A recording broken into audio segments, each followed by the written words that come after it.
Hey, it's Anita, and this is the Anita Posh Show.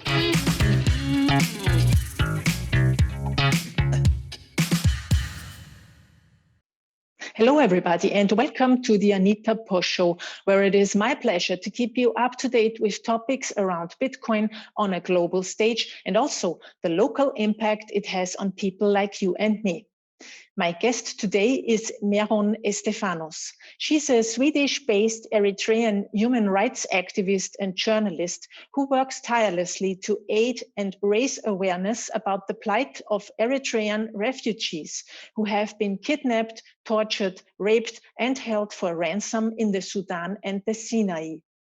In her efforts to rise up against the dictatorship in Eritrea, she engages researchers in Ethiopia who she paid through Bitcoin recently.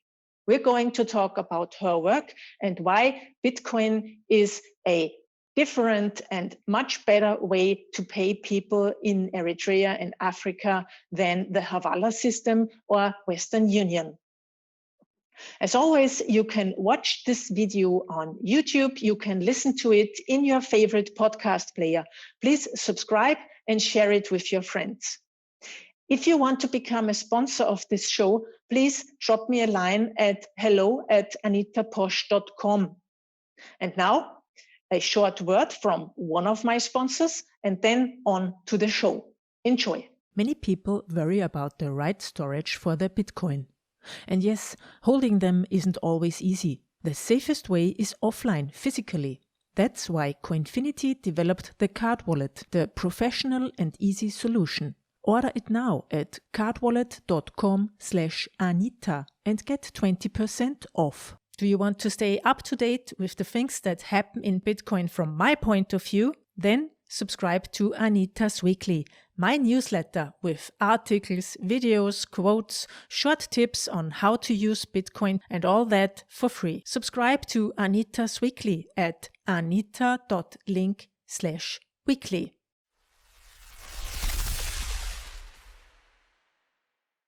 Hello, Meron. Welcome to the Anita Posh Show. I'm glad you found the time to join me today. Thank you for having me. Welcome. So, Meron, you have quite an exceptional story. The work you do is so incredibly important. And to be honest, I didn't know about all of that before I started to research for this interview now. You, I think, lived or were born in Eritrea in Africa. And please introduce yourself to our audience. And then I would like to ask you to give an overview about the situation in Eritrea. Okay. Thank you for having me, Anita. I am Meron Estefanos. I was born and raised until I was 13 in Eritrea. At that time, Eritrea was not an independent country. It was occupied, so Eritreans were fighting for independence. So as a result, a lot of people were fleeing, and my father was an activist that had fled Eritrea and came to Sweden. As a result of that, I later joined him and have been living here for over 30 years. So this is home. Okay, so you live in Sweden now. And what I've read, Eritrea is a dictatorship, basically. And people have no human rights and things like that. So can you please give us an overview of since when is Eritrea independent? Where is it? How big is it? And what is the living situation? Okay. Eritrea is located in East Africa. It used to be part of Ethiopia, but it became part of Ethiopia in 1961. So before that, Eritrea was under colony under Italy for over 80 years. Later on, after the Second World War, the British took out the Italians, and then we were occupied by the British until 1951. So 1951, when the British left, they left Eritrea in the hands of the UN to decide the fate of this small country that was on top of Ethiopia, in northern part of Ethiopia, and with a population of 3.5 million at that time. So they decided to give us a 10-year trial as a federation with Ethiopia and to see if we can manage by ourselves. At that time, we had our own parliament, of course, but later on, 1961, the king of Ethiopia, Haile decided to make Eritrea part of Ethiopia as the 14th region of Ethiopia. And unfortunately, the war did not do anything, even though there was a deal to be made that 1962 Eritreans were going to vote for their independence or not, but before the referendum. So he made it part of Ethiopia and nobody reacted. The UN didn't do anything. So our fight for independence started the same year, 1961. And so Eritreans fled the country and so we've been fleeing ever since. So we have a very large diaspora group, because we've been fleeing for many, many years for different reasons. So 1991, finally, with the people's movement, Eritrea was freed. And so everybody celebrated. The promise was to create, not only an independent Eritrea, but to have a democratic Eritrea. This was a promise. So myself as a child, I was involved from Sweden. My father did everything he did was for Eritrea. So every Eritrean I knew in the diaspora, we sent whatever money we had. We sent books, we sent pens, we sent anything we could get a hold of to the movement. And that's how the movement was won. Those that could went and fought, and those that couldn't contributed with money and materials. And so 1991, when the country was free, the movement leader, the now president, just broke his promise just 5 months after the independence. He said, we don't need a multi-party system. He said, we don't need democracy because Eritrean people have never had democracy in their life. So it would be like dangerous for us to be democratic, that slowly he was going to introduce democracy. And so at that time, because it was just impossible that Eritrea was independent. It was independent in 1991, May 24, actually. This week, we're celebrating 30-year anniversary. But unfortunately, since that year, the first promise was broken, and soon after we were going to vote for referendum, and many religious groups were arrested because they refused to vote because it's against their religious beliefs, and so those people were arrested. This is 1992, 1993, and until today they are in prison. So slowly, it became worse and worse, and by 1998 we were supposed to implement our constitution, but not to implement the constitution. He started a war with a neighboring country, Ethiopia. But one thing I forget to mention about this is, since 1994, just 1 year after officially Eritrea was accepted as a nation by the United Nations, he started a program called National Service, Military Service, where every citizen have to do their military service for a year and a half to rebuild the country that had been damaged by so many wars and so many occupations before that. So everybody was happy, gladly everybody accepted. But what was supposed to be a year and a half became indefinite. So those that went round one was 1994, and they are still serving until today. So being in a military service means if you are, let's say, it starts from the very early age. So when you are going in high school at the age of 15, 16, so you are in grade 10. And so what they do is they take you grade 11, you don't do it where you live, or in the city where you live with your family, or in a village, wherever you live. So they take you to the military camp, which is in the middle of nowhere. And so they are going to train. Not only do you go to school, your last year of high school, but you are military trained at the same time. So by grade 11, when you graduate, depending on what kind of points that you have, so either you pass or you don't. So if you don't pass, then you are sent off to as a military personnel to different kind of tasks. It could be building roads. It's basically slavery, national slavery, nothing else, because everything in the country. So if you are an educated doctor, medical doctor, so they will assign you at the hospital as part of your military service. So you will be making less than 40 euros a month, At the same time, you're just a slave until the government says you are free to go, which is 50. So imagine, so if you are a woman, you went to the military at the age of 15, and so the only way you can be discharged legally is when you are 50. So a lot of women, a lot of young girls, not to go to the military, they often have kids at a very young age to avoid being sent to the military. So this creates many fatherless children in the country. And of, like as a country that had press freedom only for 4 years, and it just took like 4 years, and later on, 2000, so Eritrea officially, in 2001, Eritrea became dictatorship because they arrested all the journalists, the private media journalists, and also the ministers that called out for implementation of the constitution, to give power to the people, to have election, because we've never had election since the country was created. So in September 18, 2001, just 1 week after the September 11 tragedy in New York, in US happened. So what they did is the whole world was busy. So our president actually took the opportunity to arrest all the journalists and the ministers. And ever since, so Eritrea became officially a dictatorship. And since then, so we became the fastest emptying country and one of the most refugee producing countries after Syrians, even though by population, as I said, we are just 4 million, 4.5 maybe. But I would dare to say that close to half of our population has fled in the last 20 years because of the dictatorship, and also because of the military service, because you have no right to say anything. You have no right to think. People are getting assassinated for thinking to flee, even though they were not caught.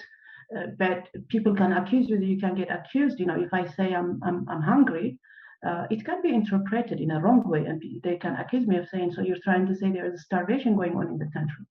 So it's a country where nobody trusts anybody. Everybody is afraid of the government, and there are all kinds of spies. Even your family member can be a spy just to survive. At the same time, internet connection is only like 1.3% of the population have access to internet, and this is done purposely by the government, and it's very slow. To open an email would just last you like 15 minutes. So people are deprived of information, and so that's why we started about 15 years ago with radio broadcasting into the country via satellite. And we started with shortwave, actually, because people have access to radio everywhere you go, and they just need a battery. They don't even need electricity.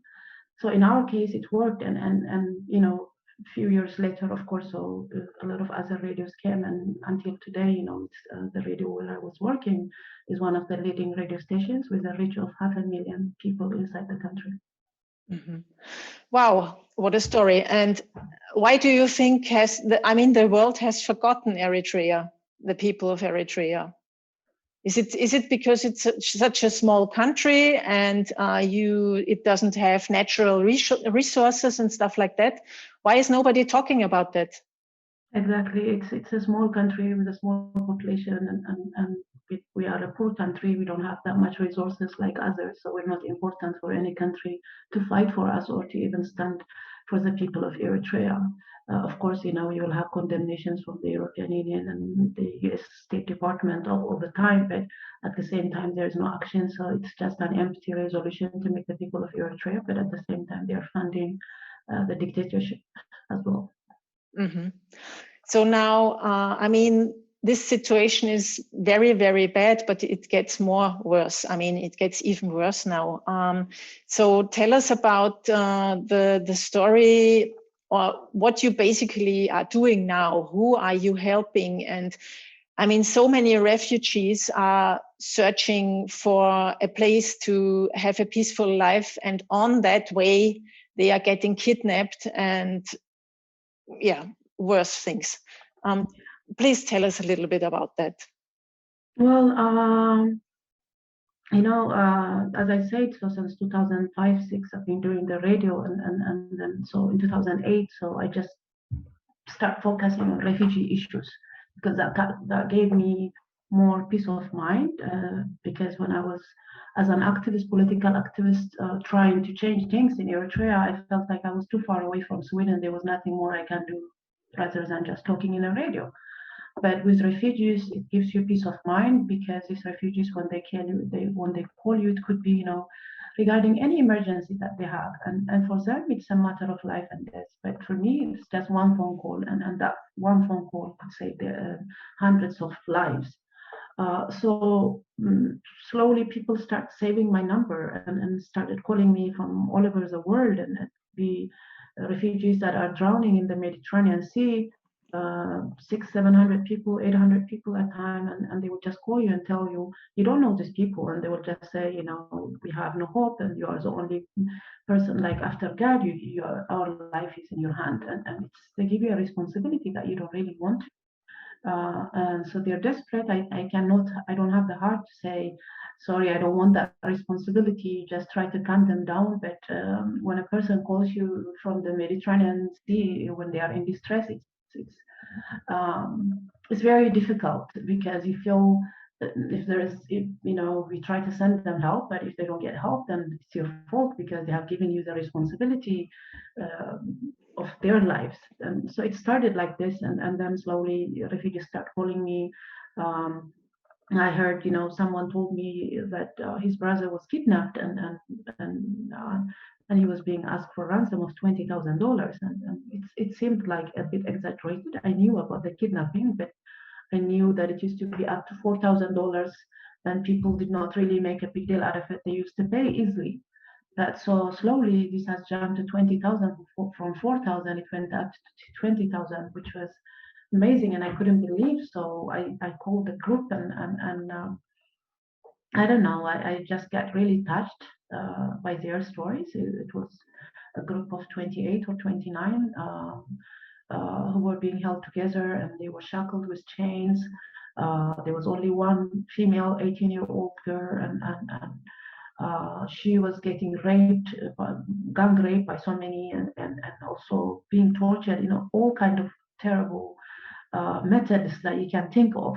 It's the torture methods that they use is very sadistic, and they get off of it, and for them it's fun, because when these people are being humiliated, they film them, they make them do things, like they want them to pretend like animals, to go naked, and they force them to rape each other just for the fun of it, to humiliate them. If they know a brother and a sister are traveling together, they can force the brother to rape his own sister. If he says no, they would burn him with all kind of electricity and things. So it's awful. It gives you sleepless nights. The things they tell you, it's just, you don't even see it in a horror film. And my life changed after that. I just could not ignore it, and I dedicated my life, the past 10 years of my life, fighting the human traffickers who kidnap these people. But at the beginning, it was frustrating, because when you went to authorities, our government doesn't really care. So the reason these people call me is because our embassy doesn't really care. Our embassies in Europe or elsewhere, they are here to spy on us, not to assist a citizen. So that's why they call activists like me.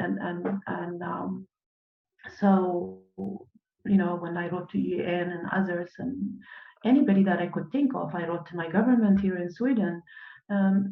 Anyone, organizations, and everybody was saying, oh, it's so sad, but there is nothing we can do. So I was forced into to break the taboo of paying ransoms, because if your choice is just pay or you die, if it was your loved one, of course you would pay, no matter what government tells you they don't. It's just a lie, because they always pay ransoms, and they negotiate, they release their citizens when people are in trouble, while they tell you not to do that. So that frustration led into, I started paying ransoms, even though I knew it will encourage, but what else can you do? Because I just couldn't let a 2-year-old baby getting tortured and burned for a year straight until that person dies, or you pay 20,000, and at the beginning it was 20,000. Later on, it went up to 60,000 a person. We were talking about Eritrea. It's a country that's like the poorest of the poorest, that doesn't have anything. We flee because of the political situation, but at the same time, we don't have anything. But for these kidnappers, they think because we have a large diaspora group that have fled for many years, long time, like me and others. So they specifically start targeting just Eritrean refugees that recently fled.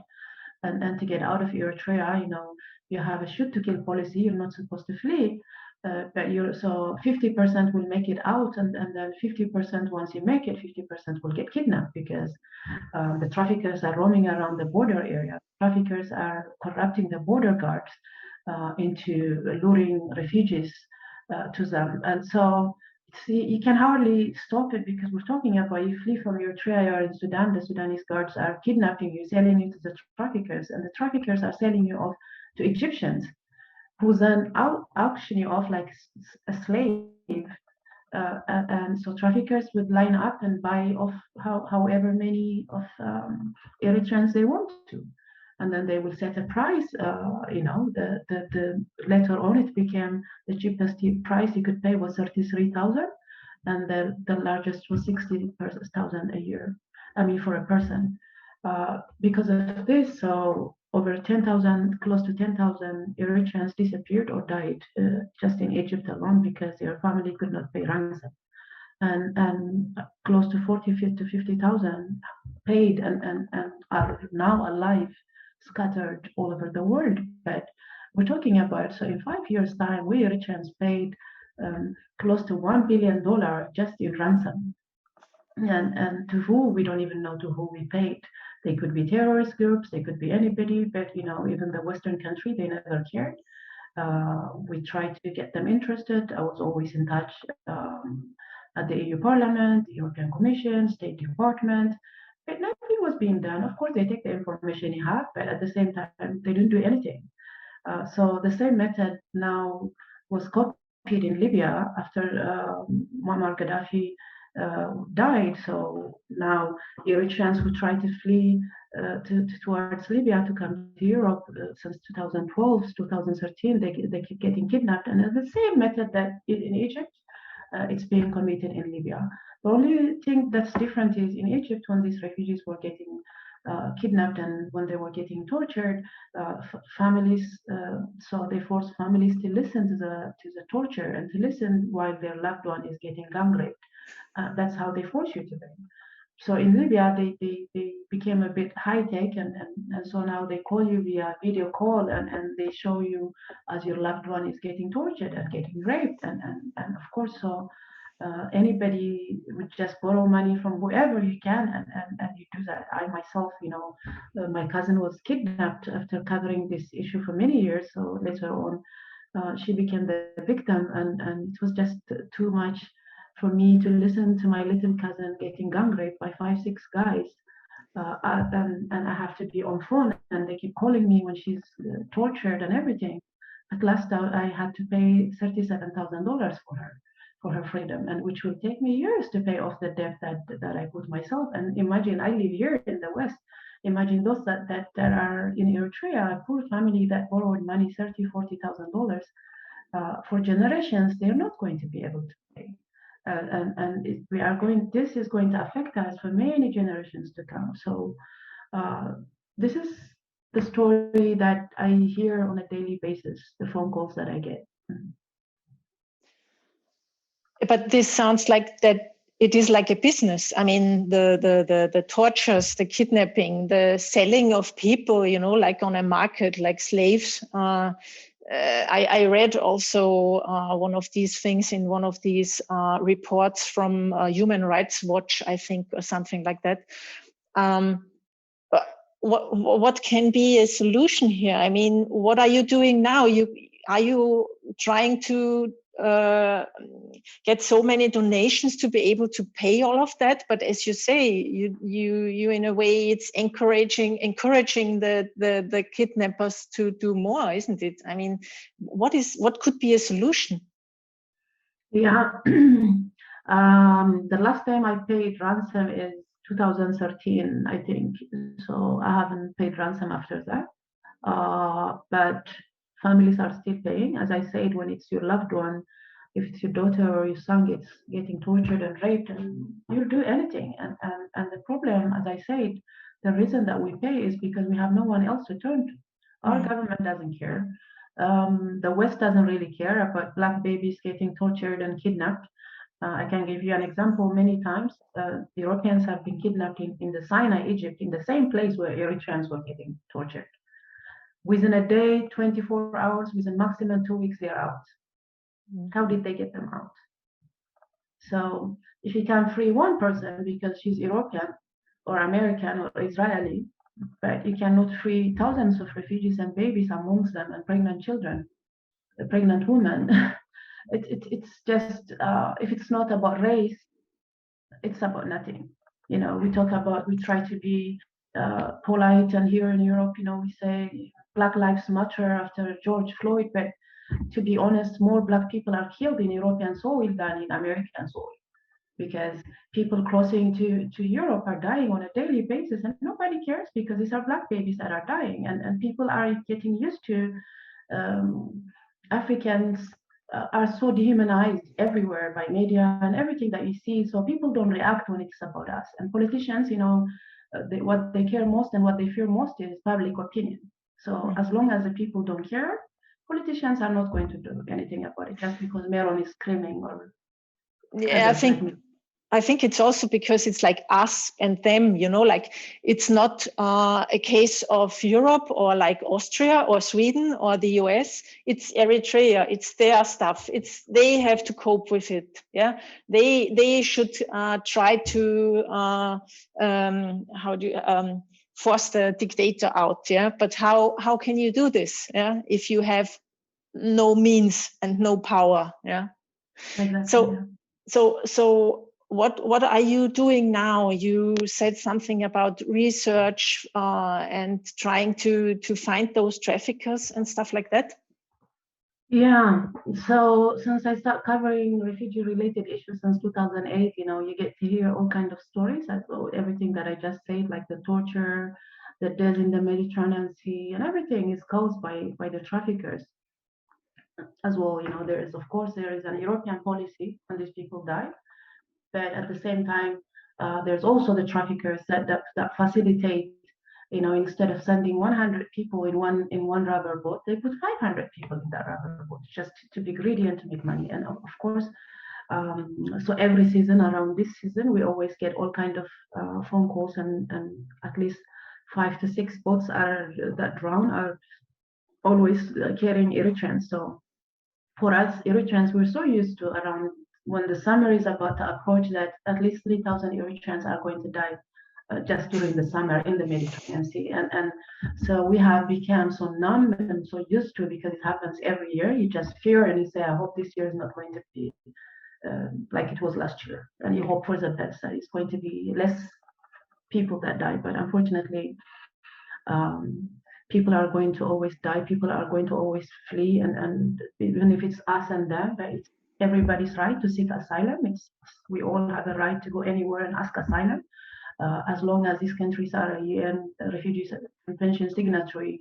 So coming to Europe is not illegal, really, because people have the right to seek asylum wherever they want to, but they try to make them look like they are criminals by naming them, especially journalists that assist this, is, you know, like by calling them illegal immigrants. But nobody really can determine who's legal and illegal until that person asks asylum and there is a legal due process, and then whether that person gets accepted or rejected. Even if that person gets rejected, it doesn't make that person illegal. But journalists often use, you know, the words illegal migrants entered Austria or Germany or Sweden this much, and they talk about, you know, refugee being flooded all over Europe. In reality, it's not really the truth, and Europe to survive needs manpower. But this is a war against the poor. This is a war against blacks. This is a war against Muslims. It's all about all this. It's not about really asylum, because close to 500,000 people ask asylum every year by coming via air, and nobody talks about them because these are people that are privileged.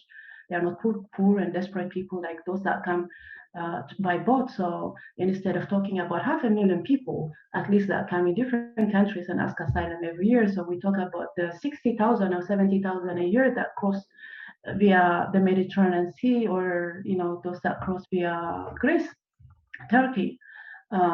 So So my focus became, okay, I cannot fight the big powers like EU and others, and I cannot change their policy. Of course, I do lobby them quite often, but at the same time, I decided, like it's time to punish the traffickers that made me cry. Listening to all this suffering of the people, I am affected as well. It affects me, and some of these traffickers, of course, they threaten me many times because I happen to mention them in my radio, and many smugglers do threaten me. Stop talking about us, but how can you not talk about them if you are, as a journalist, if you are talking to refugees who were just kidnapped? And of course, you are going to ask who kidnapped you or who set you up, and they are going to mention their name, and then I'm the one getting threatened. So it just became too much. I couldn't take it anymore, listening to all the suffering of the people. So I decided to follow and research about the traffickers and the smugglers that put these people in this danger. And I've been doing so, I've been documenting everything since 2008. So I just start following one by one. Where is this person? So I have sources in different places, parts of the world, especially in Africa, where the smugglers and traffickers operate. So I do pay a lot of people that bring lots of information about these people, and I have researchers that do research about this, and also about Eritrean refugees in different parts of the world, of things that happen to them, because I felt right now, if I get a phone call from a boat in the Mediterranean Sea, it would be dangerous for me to answer that phone call and try to save them, because the new EU law is going after the people that save lives.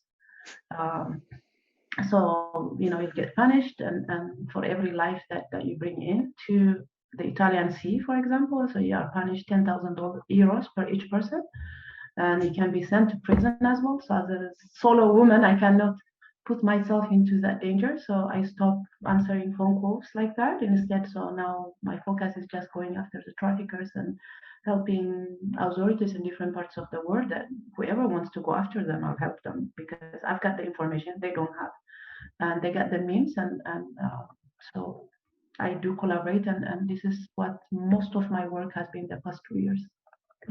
Okay, wow. And on Twitter, you said that you paid your researchers the first time with Bitcoin.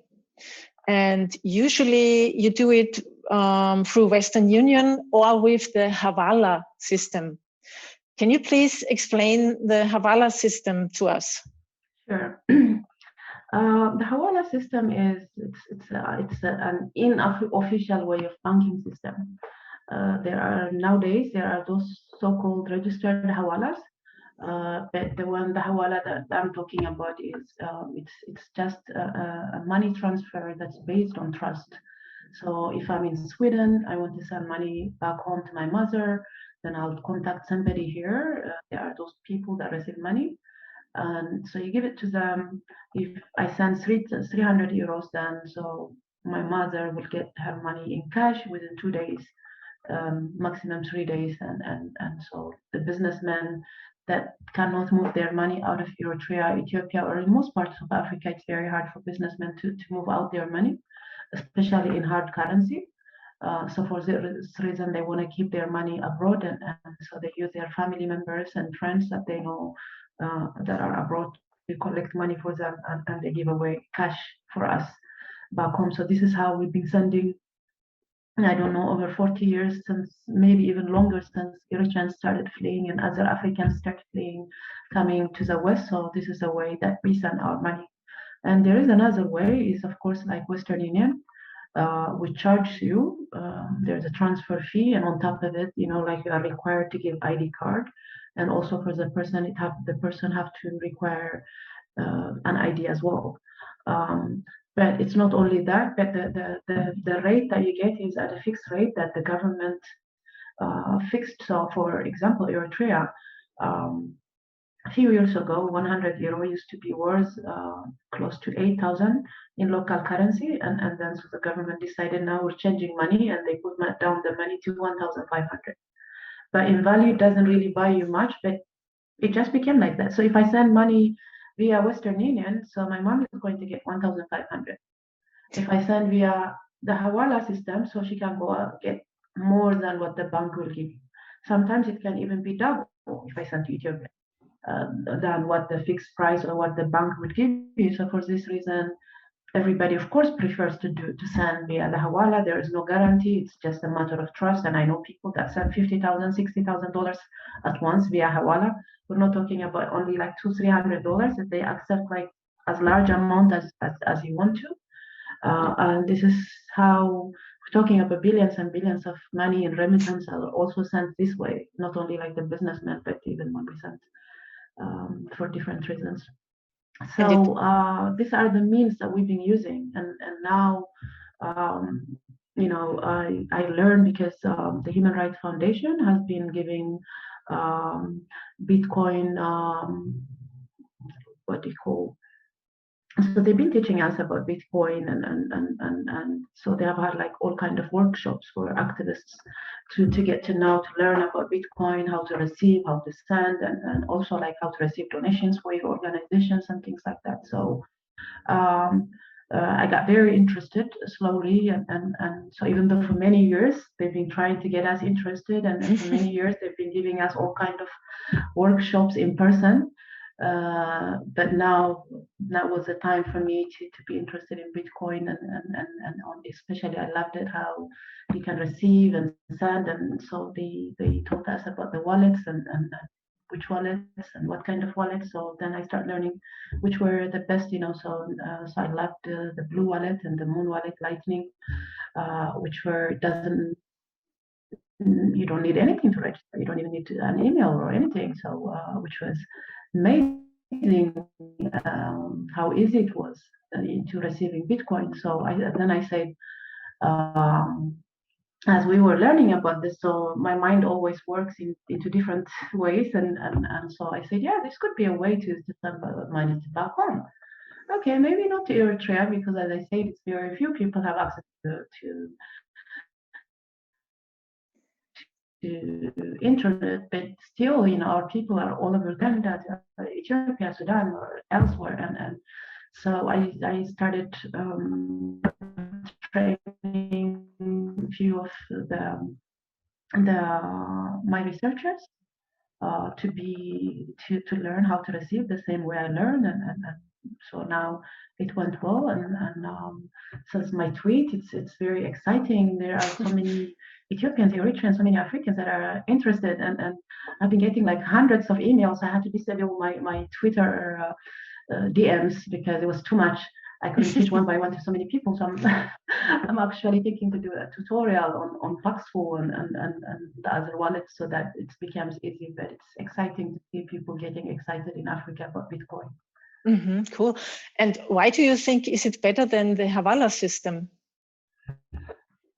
For many reasons. I mean, first of all, the value of Bitcoin is, I believe in it. I believe it's something that will hold, and it will always have bigger value than anything, like no matter what people say about other cryptocurrencies. But I'm a strong believer of Bitcoin, and I do believe that's a future. And I want Africans to join the future, because the beauty about Bitcoin is it doesn't discriminate, it doesn't see color, it doesn't see religion. Anybody can have it. It's a digit, and so if everybody learn about Bitcoin, not only like as a way of transfer, but I want them to invest, and surprisingly, people in Ethiopia are actually buying Bitcoin in black market and at a very high rate. Just because people don't have information like Paxful and things, that's why it became a big deal for them. A lot of people are writing to me because they didn't know how to buy this. They know about Bitcoin, they know about cryptocurrency, but they don't have the access. And sadly, for many of the apps, you have to have a Visa card, which not many people in Africa have access to credit cards or debit cards, which makes it harder for them to trade and buy. And not only that, but at the same time, those apps, they need all kinds of identification, which they don't have. For example, in Ethiopia right now, a lot of people are having a hard time with Paxful, because it used to be just email, but now it's like, you need to have an ID, and so for Ethiopians, that means you have to have a passport, and forget that. Not many people own a passport. It's very few people have a passport. Those that are about that travel, those that have money, those that are privileged. the rest of the people don't. So I do really hope that Paxful will change their ways, or others will come in the way that as it was in the beginning was really exciting, because you just could buy without verifying your ID and sell. I fear that this will not turn back. So I think they will stay that way. I mean, there are other services like Hodl, for instance, or BISC, where you can buy and sell Bitcoin without an ID. And I hope that in the future that there will be more services like that. But the hope also is that people are going to send Bitcoin with each other, like you did with your researchers, like from person to person. I know it from Zimbabwe. They do it in Telegram or WhatsApp groups.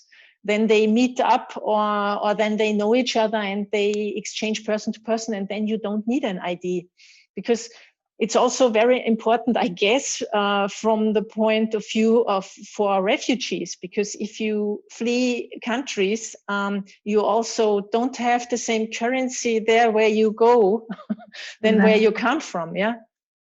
Exactly. Yeah.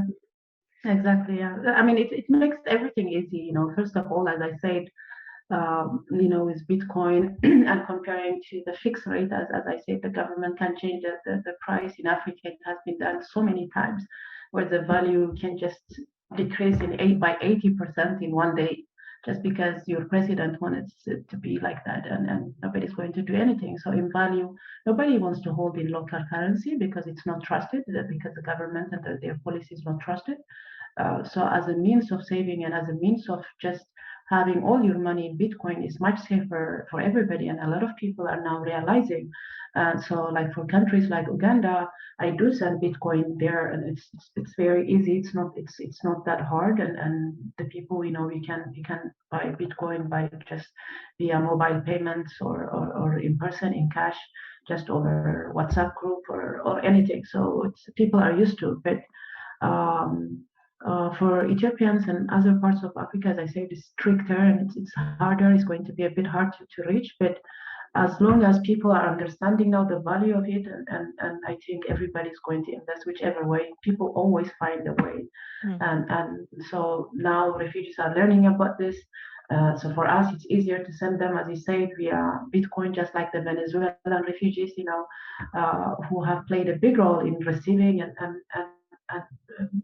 to any kind of donations from family members or any donations from outside via Bitcoin, and which is exciting. So if they can do it, of course, our people are going to be able to do it as well. And so I'm here. I'm going to continue for those that are inspired and that want to work on Bitcoin for Africans, especially Eritreans and Ethiopians. I'll keep helping them, and I'll do some tutorial videos for them in order to understand the value of it and start investing in Bitcoin. Mm-hmm. Very good. And I mean, you live in Sweden. I guess also in Sweden there will be a lot of news at the moment around the topic of the energy consumption of Bitcoin. What are your thoughts on that?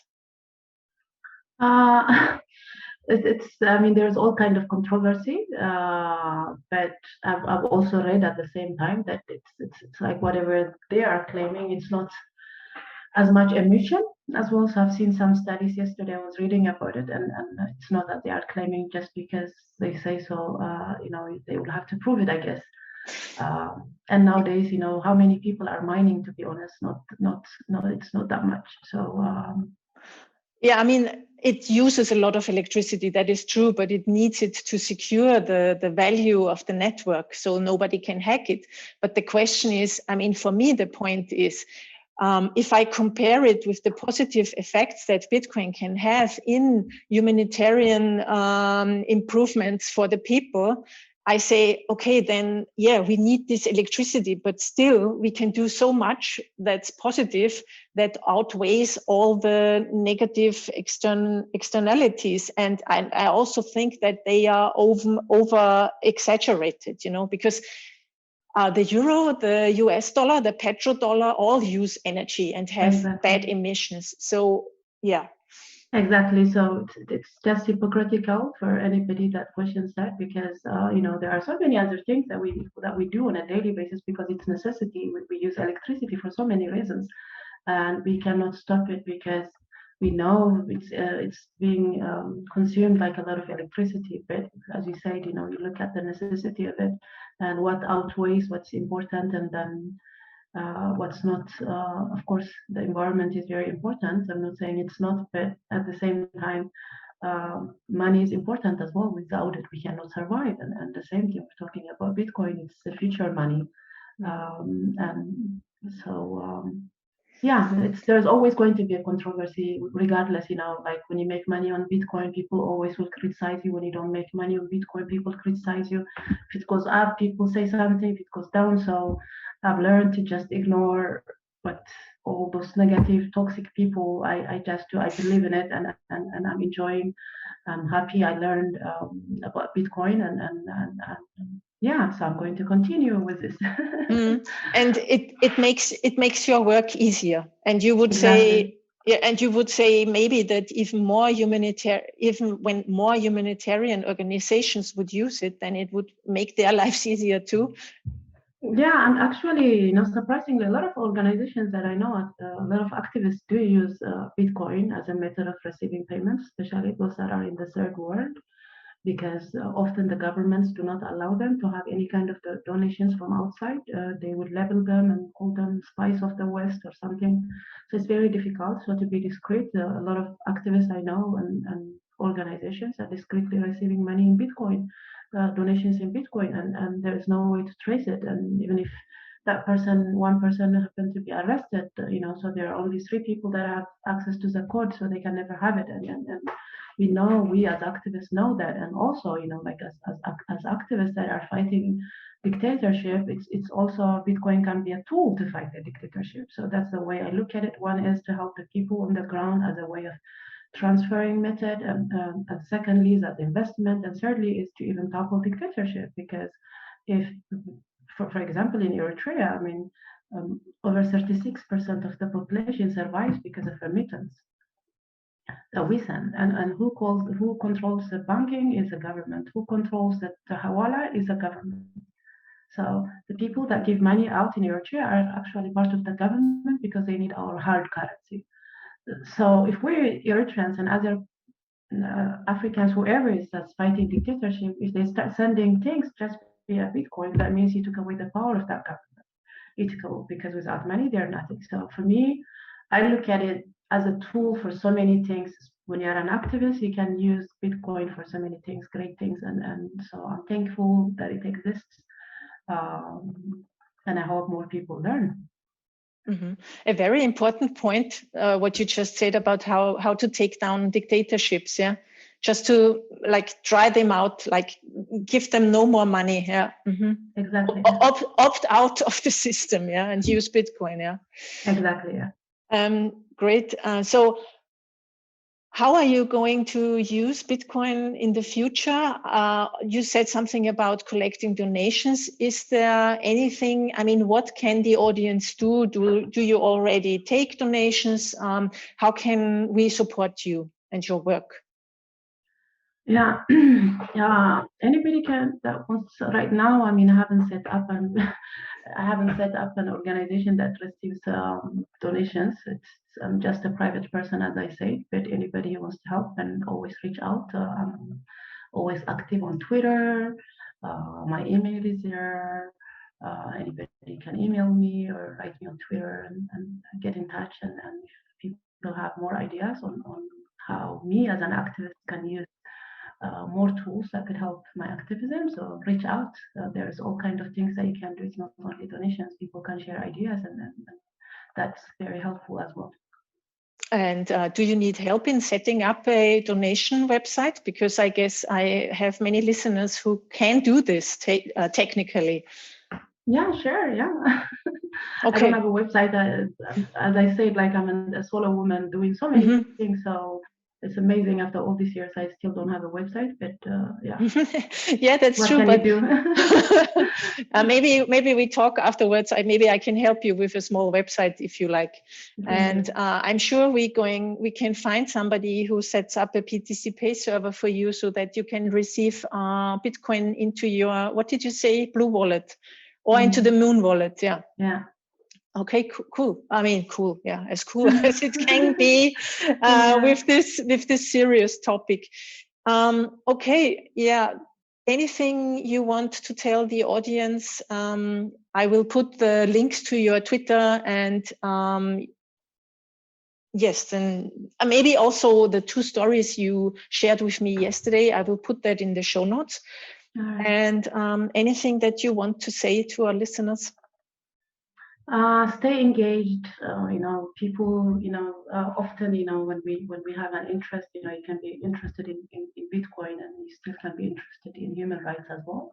So use whatever is your specialty into something good, and that nowadays, anybody can whatever work you do, you can always connect it to human rights, and that's what I want to advise your listeners. And I thank you for having me. I really enjoyed talking to you, Anita.